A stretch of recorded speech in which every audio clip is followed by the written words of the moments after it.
Good day, everyone. Today we will be discussing the KBP broadcast code, but this is just a continuation of the discussion on the provisions and the news and public affairs. So today we will start our discussion with Section 5 of the Article 1. 5A, unconfirmed reports shall not be aired unless there is an immediate and urgent need for the public to know about them. So example, imminent danger. So when such reports are aired, it must be emphasized that they are unconfirmed. So ibig sabihin, kapag halimbawa ikaw ay anchor sa television or anchor sa radio, make sure na kapag magre-release ka ng information, sigurado mo na. Kasi unconfirmed reports, gaya ng na-experience natin dito sa Bicol region in 2006 na binasa na daw sa radio station yung isang information asking kung magkaka-tsunami ba or may tsunami daw ba or may threat daw po ba ng tsunami dito sa Legazpi area. Di ba nabulabog yung mga tao na yun na ilang days pa lang tayo na nag-cope up, ilang days pa lang after naman nalanta yung bagyong Riming, one of the strongest typhoons in Bicol region. Tapos bigla kang makaka-receive ng information na although mas kumalat yon sa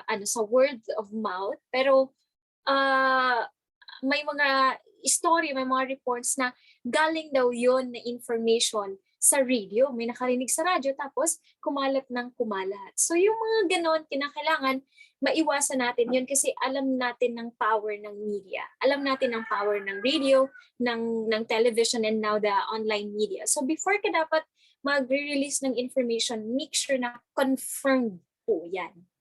Alright?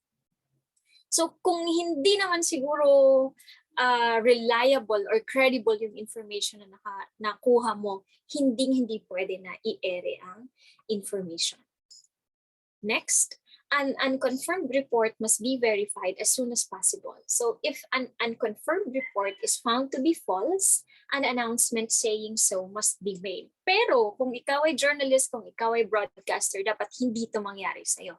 Na nagpalabas ka ng information na unconfirmed, tapos na found out mo na mali pala, parang iba, di ba, ang dating sa'yo? Parang hindi ka nagiging effective or hindi mo ginagawa ng maayos yung trabaho mo as a broadcaster. Kasi syempre kung ano yung pinapalabas natin na information, lagi siya na kakalat, di ba? Kakalat at kakalat ang information, lalo na galing sa media.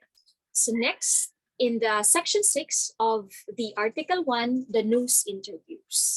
Interviewees must be presented in the proper context. Replies of interviewees to questions must not be edited or editorialized in a way that would distort their intended meaning. So kaya ang mga journalists, malaki talaga yung nakapatong sa kanila na responsibility dahil sila yung pinagkatiwalaan ng kanilang mga interviewees. So kapag nagsusulat tayo ng information, make sure na tamang interpretation mo sa ibinigay na information ng in-interview mo. Kasi kapag halimbawa, 'di ba, alam naman natin ang power ng media lalo na ngayon na online, 'di ba?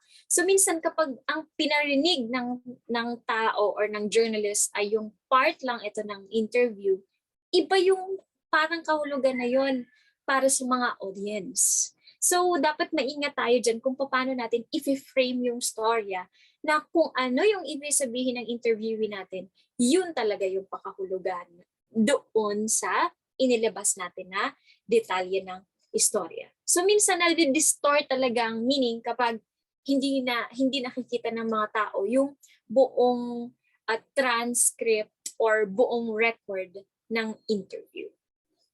Next, selecting and phrasing of questions during an interview shall be primarily responsibility of the interviewer. Such questions must be determined primarily by the public interest to be served.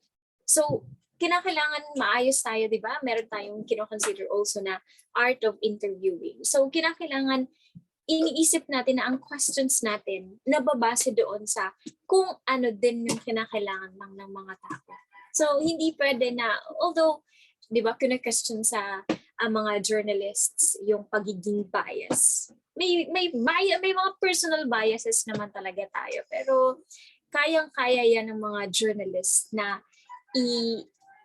isantabi para yung interest ng public ang mangibabaw. Next, when the interviewer is not free to choose his questions or the interviewee or source has imposed conditions on the conduct of the interview, this fact must be made clear to the public during the broadcast. Kaya nga, di ba, even in the public debate related to election, sinasabi na etong mga questions na to ay ibinigay ng advance sa mga interviewees, sa mga guests, para alam din ng mga tao kung nakapaghanda ba yung tao na yon, or kung ano yung mga circumstances, kung ano yung mga nangyari before the interview. Pero most of the time, syempre alam na nga natin, lalo na yung mga baguhan na nagsusulat muna talaga ng mga guide questions bago yung schedule ng interview nila. Right? So we have the section 7, unconventional news gathering and reporting. In the most extreme circumstances, when information being sought is vitally important to public interest or necessary to prevent profound harm, the use of hidden cameras or microphones and other similar techniques of news gathering and reporting may be resorted to. So in all cases, the use of such technique must conform to the law. Pero ito yung isa sa mga pinagdedebatehan namin noong time na meron kaming isang workshop or seminar related to the KBP. So kailan ba natin papayagan yung mga sarili natin, or kailan tayo magre-resort sa paggamit ng hidden cameras, paggamit ng mga hidden recorders kapag nakikipag-usap tayo sa natin, sa mga sources natin. Kasi kung ikaw ay isang journalist na alam mo kung ano ang batas, of course, di ba? We must be all-knowing as journalists. Dapat alam natin kung hanggang saan yung limitation natin, alam natin kung ano dapat yung batas na susundin natin. So, kinakailangan ayon sa batas, parang ganito din sa KBP Broadcast Code, kung anong mga sinasabi dito, naaayon lang din sa batas. So, sa batas ng Pilipinas, ang mga pinapayagan lang po na gumamit ng mga ganito ng mga hidden cameras ay yung mga law enforcers. Mga law enforcement agencies like the Philippine National Police, the National Bureau of Investigation, the military, the Philippine Army, and others na kinakailangan na gawin yung mga trabaho nila, lalo na kung nalalagay sila sa alanganin. Of course, they are inclined to resolving crimes, arresting people, di ba? So, kinakailangan po na dumaan sa tamang proseso. So, one time merong isang debate. One person said, or one of the speakers said that you can resort to this one na pwede kang gumamit ng recorder habang nag-i-interview ka kahit daw hindi pumayag yung interviewee mo. Pero sa batas ng Pilipinas, hindi po pwede na mag-record ng interview or kahit anong conversation, kahit private conversation, na hindi ka nagpapaalam. Diba? Pero siguro kung Senate hearing yan, kung meeting or anong tawag dito sa mga local government, kung session yan sa local government, sangguniang panlungsod or sangguniang panlalawigan, alam naman natin na lahat yan ay on the record. So kinakailangan, parang hindi mo na kinakailangan na mag-record ng boses nila or ng meeting nila habang nagdi-discuss sila ng something. Pero kapag tayo, sa trabaho ng mga journalists na kinakailangan natin na mag-interview ng mga tao, hindi po pwede na, lalo na kapag sensitive halimbawa yung issue, kapag very confidential or delikado yung topic na pag-uusapan nyo, tapos magre-resort ka para magtatago ka ng recorder mo para interviewin siya, it's a big no-no for journalists, for broadcasters. Dahil sa batas ng Pilipinas, meron tayong sinusunod na anti-wiretapping. So, ibig sabihin po ng anti-wiretapping, parang in a layman's term, hindi dapat tayo nagre-record ng anumang usapan or communication secretly. Kinakailangan kung ako i-interviewin mo, kung akong kausap mo, kailangan magpaalam ka sa akin. Kahit nga sa lessons natin, kahit meron tayong video lessons or kahit meron tayong Zoom meeting, nagpapaalam pa sa mga participants, di ba? Na magre-record po ako for school purposes or mga ganyan for documentation purposes. Tapos nag-agree dapat yung mga tao na andun. Right? The next provision is still related to this. When material obtained through such techniques are broadcast, these must be presented fairly, factually, and in proper context. The right to privacy must be observed and harm to the innocent avoided. Then, unconventional techniques and equipment for information gathering and reporting shall be allowed only for trained journalists and those who are skilled in their use. And another thing, when materials that have been obtained through unconventional techniques are received from third parties, their broadcast must conform with the relevant provisions under this section. All right. So dito na papasok yung sabi natin na yung mga law enforcement agencies ang pinapayagan ng korte na gumawa nito na halimbawa may bypass operation, may mga hidden cameras na ginagamit, di ba? Kapag lulusob halimbawa sa isang area, may aarestuhin or may iba-bypass na suspect sa related sa drug or any other crime. So pwedeng gumamit nun provided na base sa batas, di ba? Pero tayo as broadcast journalists, alright? So lahat ng engagement natin with the interviewees natin, kinakailangan alam po nila. So, sir, ma'am, magre-record na po ba ako? So eto po ay record kahit di ba via call lang. Although, kapag kapag kilala ka naman ng mga sources mo, hindi na kailangan na every time natatawag ka, magsasabi ka na recorded po ito. Kapag kilala ka na ng isa kang journalist, laging parang parang alam na ng mga tao, ng sources mo na, syempre, journalist ka, alam nila na kung ano sasabihin niya ay recorded or pagbabasehan mo ng istorya mo. So next, news production aids and techniques. First, news production aids should not mislead the public. Archive or video file video, photo, and audio materials should be properly labeled as such when aired and must not be presented in a manner that may cause the public to mistake them as broadcast of a live or more recent event. So, kinakailangan, di ba, kaya nakikita natin may nakalagay courtesy or file video kasi parang replay na lang yun ang nangyari or recorded earlier.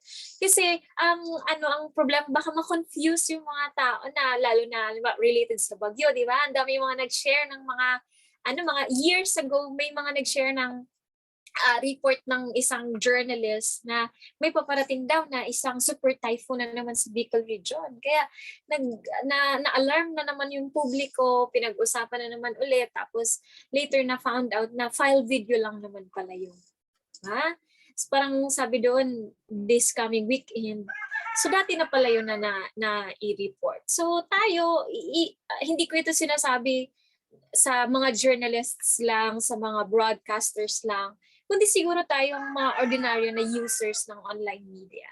Diba? Kasi sa online media ngayon, hindi na natin control ang trabaho, ang movement ng lahat, di ba? So siguro kumpiyansa ako na kaya tong gawin ng mga broadcasters ng journalists kasi alam nila kung ano yung limitations nila. Alam nila kung anong mga dapat na gagawin nila. Next, subjects of video and voice clips should be clearly identified. So dapat identified yung mga lugar, yung mga pangalan. Kaya di ba may mga nakalagay sa baba na pangalan tapos position. Kapag nagsasalita na sila, dapat alam ng mga tao kung ano yung detalye nun. The simulation or enactment of actual events must be clearly labeled as such to avoid misleading the public. Yeah, meron akong experience noon na encounter, pero hindi ako yung involved na reporter. Dati kong katrabaho na parang akala niya yung drill na fire drill doon sa sentro ng Legazpi, totoong nangyayari talaga kasi may usok. Then nag-report siya, parang nag-lead siya sa station na magre-report na siya kasi may nangyayaring sunog sa ganito. 'Di ba? Ang drill talaga akala mo totoo. Tas yung mga movements ng mga tao, as in dinidescribe niya sa ere, tapos later na found out na simulation lang naman pala. Drill lang naman pala yung ginagawa doon sa isang mall sa sentro ng Legazpi. So, syempre may effect na din 'yon sa mga viewers natin, sa mga listeners natin. Eto palang mall nasusunog ngayon. So, may katrabaho or may kapamilya ako nagtatrabaho doon. So, magko-cause ng panic. Next, text scrolls shall not be used for advertising messages during a newscast except during the closing credit. So, later or on the latter part of the discussion about the KBP broadcast code, there is a provision about advertisements. And in the first part of our video lesson, we also discussed about the news cast program na hindi dapat na isinasabay or sinasabay sa mga advertisements. So, kinakailangan pag newscast yan, hindi dapat magmumukha or hindi dapat gagamitin ang news item para sa advertising. So, same with the graphics na nakikita natin, yung ayan na crawls na yan na nakikita natin sa baba, di ba? May dumadaan ng mga texts. So, hindi dapat magamit ang newscast program sa mga ganun. Although, ito ay isang magandang topic for a debate dahil, di ba, ang bread and butter ng media ay advertisement. So, may mga times na nababiolate yung provision na to dahil sa advertisement po nabubuhay ang media. Next, sensationalism of news and commentaries must always be in good taste. So, hindi dapat siya nilalagyan ng kulay. Hindi dapat nasisensationalize yung istorya na iba nang nagiging dating sa mga tao. So this is another topic that we need to discuss in-depthly. Morbid, violent, sensational, or alarming details not essential to a factual report are prohibited lalo na po kung very sensitive yung detalye, yung photo, yung video, or yung information. So, kinakailangan i-screen natin lahat ng ilalabas natin. Lalo na yung video na disturbing. May mga namatay. Yan. So, meron tayong mga sinusunod din dyan ng mga regulations. Next, the presentation of news and commentaries must not be done in a way that would create unnecessary public or alarm. So, gaya ng na-discuss natin, kinakailangan maayos ang presentation ng istorya. Parang hindi natin siya i-exaggerate. Hindi natin bibigyan ng kulay yung isang bagay na pwedeng mag-cause ng alarm sa mga tao. Next, station editorials. A station editorial shall be clearly identified. As such, the station assumes responsibility of the views expressed in this item. So that's why, di ba, may mga disclaimer, even yung individual anchor na etong binabanggit ko, etong komentaryo ko ay hindi hindi stand ng station namin mismo. Ito ay komentaryo, ito ay analysis lang ng tao na to, and hindi siya magre-represent ng kung sino man. Station editorials may be prepared only by person who are qualified and expressly authorized by the station to do so. Then, kinakailangan natin i-separate ang mga editorials, ang mga analysis doon sa newscast program natin. And the last section under the Article 1, advertisements in the news. First, advertisements must be clearly distinguished from the news, and advertisements in the guise of news are prohibited. Pero, di ba, napapansin natin ngayon na yung mga politicians mismo sila yung bumibili ng oras sa kalagitnaan ng newscast program. Kasi alam naman natin na ang newscast program ini-schedule siya sa prime time. Or ibig sabihin natin ang prime time, madalas yan 5 in the morning hanggang 9 a.m., 6 p.m. or 6:30 p.m., siguro hanggang mga 8 p.m. Ibig sabihin po ng prime time, yan yung oras na marami yung tao na nakakatutok sa radyo or television or sa media. So, alam ng mga advertisers or ngayon sa situation natin ngayon, alam ng mga politicians na maraming nakatutok na mga tao ngayong oras na to. Kaya, yun din yung time na sinusunod nila. And we cannot also blame the media companies na gumagawa ng ganitong scheme dahil sabi nga natin bread and butter, di ba, ang advertisement. So, although nakukuha naman ng iba na sa television, di ba, may nakikita tayo na this is a paid advertisement. Diba? This is a paid interview or this is a paid section. Para mga ganon. Then, sa radio, may naririnig tayo na black time program ngayon, ganing oras. Diba? May mga ine-air naman sila ng mga disclaimer. Pero sa newscast program, hindi po talaga pwede na i-insert yung mga advertisements or gagawa ng istorya na pabango doon sa tao na yon, sa isang politician. Pero ang diskarte naman ng mga radio stations or ng mga TV stations, parang i-cover nila yung isang event ng isang politician. Then, hahanapan nila ng angulo na interesting din sa public. So, parang hindi siya magmumukha na paid na advertisement ng isang politician. So, in the next video lesson, we will also discuss the Article 2 of the KBP broadcast code. Thank you.